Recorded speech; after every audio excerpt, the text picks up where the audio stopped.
ji'oota afran darbe joonii ajjeesu malee jechuun dhaadachaa kan ture Seeddoon yeroo jalqabaatiif injifatame salphatee gale.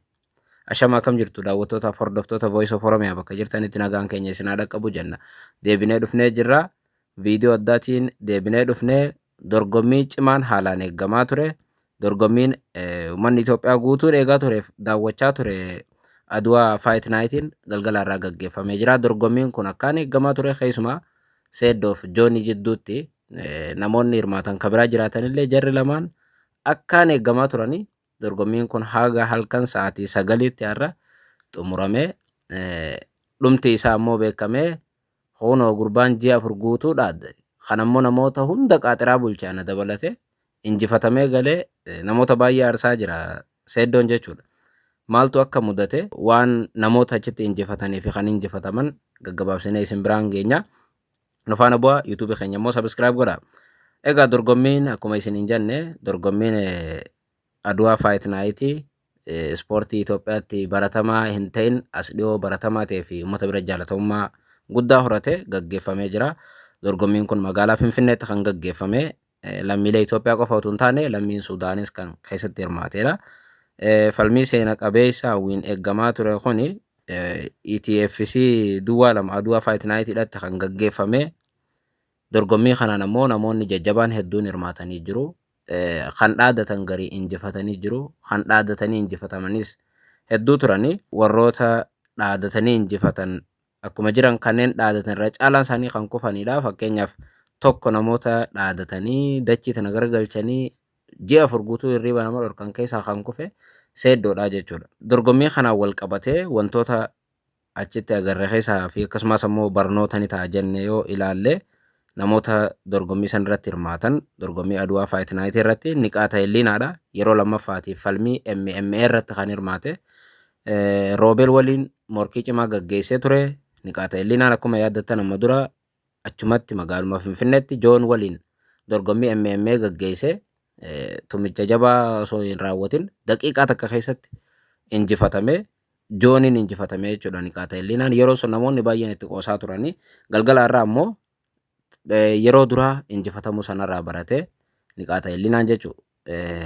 Waan gaafa sun dogoggore barate har'a immoo Roobel waliin dorgommii gaggeesseen dorgommiin sanillee yeroo dheeraatti fudhate baay'ee itti lafee waan barate sana immoo itti fayyadame gurbaa Roobel jaamu injifatee jira jechuudha MMA irratti.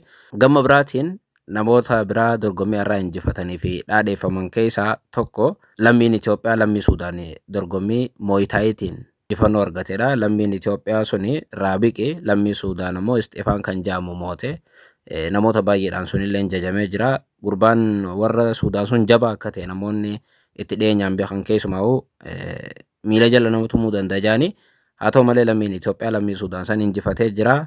Akkasumas ammoo kana qofa osoo hin taane Mooyitaayitumaan dorgommii cimaa Fireezarii fi Habtaamuu Dinquu jidduutti gaggeeffame. Fireezar injifatee jira. Dorgommiin Adwaa Fight Night marsaa lammaffaaf gaggeeffame kun namoota akka Fireezar fa'aa biqilchee jira. Fireezarilleen dorgommii cimaa gurbaa san wajjin gaggeesseen Habtaamuu wajjin injifannoon goolabee shaampiyoonii ta'ee jira jechuudha. Namni kun dhalataa Baaleeti. Agarfaadhaa akka dhufe ibsamee jira.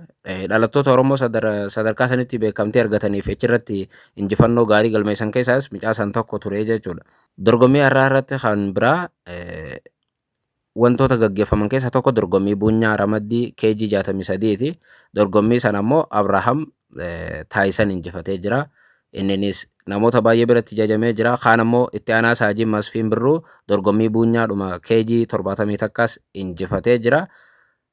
Isa qofa utuu hin taane dubartoota akkuma biyyattuu sadarkaa biyyattuu galgala irraa falmii gaggeessan keessaa takka Zaharaadha. Dorgommii Mooyitaayitiin Orniyaa karaa dubartootaatiin jechuudha. Dhalaadhaan jechuudha. Dubartootaan Zaharaadha tan injifattee. Zaharaan ammoo Yoonisii wajjin dorgomtee turte. Yaabsiraadha. Yaabsiraa ammoo injifattee. Ijoolleen lamaan tunillee dubartoota ta'uudhaan wal qabatee namoota haalaan eeggaman keessaa tokko turanii Yaabsiraa fi Zaharaan jechuudha. Zaharaan injifannoodhaan goolabdee jirti. Dhumarratti akkuma jalqaba isiniif tuquuf yaalle dorgommiin irratti xiyyeeffannuu fi irratti yaada kenninu tan Jooniitii fi MMA jechuudha. Tan gurbaati. Seeddooti. Dorgommiin jara lamaanii akkuma isin hin jenne dorgommii nu hunda qaaxiraa bulchiteedha. Isaan lamaan eeguudhaaf. Keessumaa'uu dhaadannaa ji'oota afran darbe Seeddoon gaggeessaa ture ilaaluudhaaf nu hundi qaaxiraa bulle. Dhumarra garuu dhaadannaan Seeddoo bishaan dhugee baay'ee kan nama gaddisiisu Seeddoon tara takka osoo gurbaa san boksiidhaan hin dhayin yookaan immoo miilaan hin dhiitin yookaan immoo hin kabalin sakandii keessatti injifatamuu isaati. Dhugaa dubbachuudhaaf mucaan Joonii jedhamu suni yeroo lammaffaatiif shaampiyoonii ta'uu isaati MMA irratti. Dorgommiin kun marsaa lammaffaatiif paablikii uummata duratti gaggeeffame yeroo lachuutu nama dorgommii ajaa'ibaa gaggeesseef akkasumas immoo yeroo gabaabaa keessatti injifannoo galmeessa keessaa Joon tokko ta'uu isaati. Baay'ee taaktika akka qabu duraanuu amanama mucaan kuni jabaadha. Tooftaa if danda'e qaba. Sakandii takka keessatti amma dura akka Seeddootti yoo dhaadachuu baatellee dubbatee ture. Yoonii fi dorgommiin naa fi Seeddoo jidduu gaggeeffamu marsaa lammaffaa akka nu dabarsu ta'e raawundii lammaffaatti kan achi dabarru ta'e ani guutummaatti ispoortii nan dhaaba jee ture. Dhugaa dubbachuudhaaf raawundii lammaffaan haa hafu daqiiqaa takka oolu Seeddoo injifachuun ittiin fudhannee jechuudha. Daqiiqaa takka keessa Seeddoon harka kennachuu danda'e. Amma dura akkuma beektan ji'oota afran darbe deddeebiin kan nuti dhagaa turre Seeddoon Joon kana nan ajjeesa. Bakka siif yeroo dhumaati ammumaan jiraadhu jeen itti dhaadachaa bee. Mucaan san deddeebiin viidiyoo yoo waraabuu baatellee takka takka ni dubbata ture. Irra caalaa Seeddoon ammoo guyyaatti yoo xiqqaate guyyaatti viidiyoo 3-4 dalaga waanuma Joon injifachuu akka danda'u ibsuti. Haa ta'u malee boodarra wanti agarree faallaa kanaati. Taasumaa'uu jechuun ni danda'ama. Daqiiqaa takkaa miti sakandii takkaaf harka mucaa sanii Joon hin baane jechuudha. Harkuma Joonitti hafe caccabee oolee viidiyoo namni TV ilaale ni argaa. Caccabsee oolee silaa caccabee Seeddoon har'a daanyaa jidduu seenee abbaa murtiitu jidduu seenee irraa baase malee silaa daanyaan jidduu seenuu baate caccabse mucaan san Seeddoo guddaa sun. Baay'ee nama dhibaa jechuudha. Dubbiin akka afaaniitiin yeroo hunda wanti afaaniin godhaniif dubbatan wanti afaaniin ja'an dhugaa lafarra jiru gaafa agartu ni gadditaa jechuun hundinuu Seeddoon gaafa dhaadatu waanuma injifatu seene dubbiin ammoo akka afaaniitii miti. Dubbiin ispoortii dubbiin hojii lafarratti qabatama gochaa jechuu wanti mul'atu yeroo hunda gochaan immoo Seeddoon umaa keessa kan jirre agarree jira. Hundaafuu hundi keessanuu gaafa waa gootanii dursitanii hin dhaadatina hojii qofa irratti xiyyeeffadhaa jechuu barbaanneeti. Dhumarra yeroo lammaffaatiif Joon osoo niifuu yeroo illee ittiin fudhatin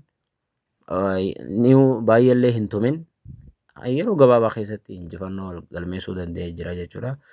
Jooniin baga gammaddee jennaani warri dhaadatu ammoo achumaan waa irraa barate jennee amanna.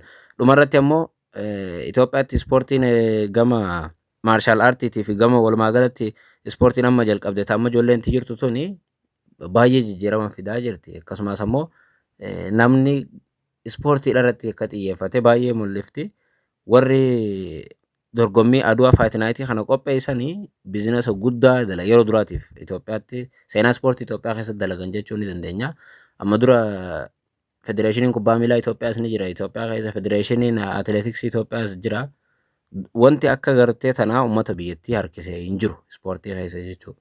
Tan amma eegalamte tuni adda uummanni guutumatti harka kennatee bakka tana jira fakkaata. Keessumaa miidiyaaleen dhiibbaa guddaa uumee jira. Biizinasniinis gama kanatti waan deebi'aa jiru fakkaata. Uummanni keenyas ispoortiidhaaf xiyyeeffannoo kennee kan dhale immoo ijoollee isaa barsiifatee bakka sanitti akka sochoosu kaan immoo kan danda'u ammoo yoo shaakale baay'ee gaariidha. Akkasumas immoo miidiyaatti dhiyaatee dhiibbaa yoo godheef gama ispoortiitti as dhufe jireenya isaatiis yoo irratti xiyyeeffate jijjiirama guddaatu gama ispoortiitiin mul'achaa jira jechuufi akkasitti dorgommiin Adwaa Fight Night dhumarra waliigala walitti yoo deebifne yeroo lammaffaatiif shaampiyoonii Jooniin dhumatte nuus asirratti xumurraa hin dhaadatina hojjedhaa jechuu barbaanneeti yeroo gaarii.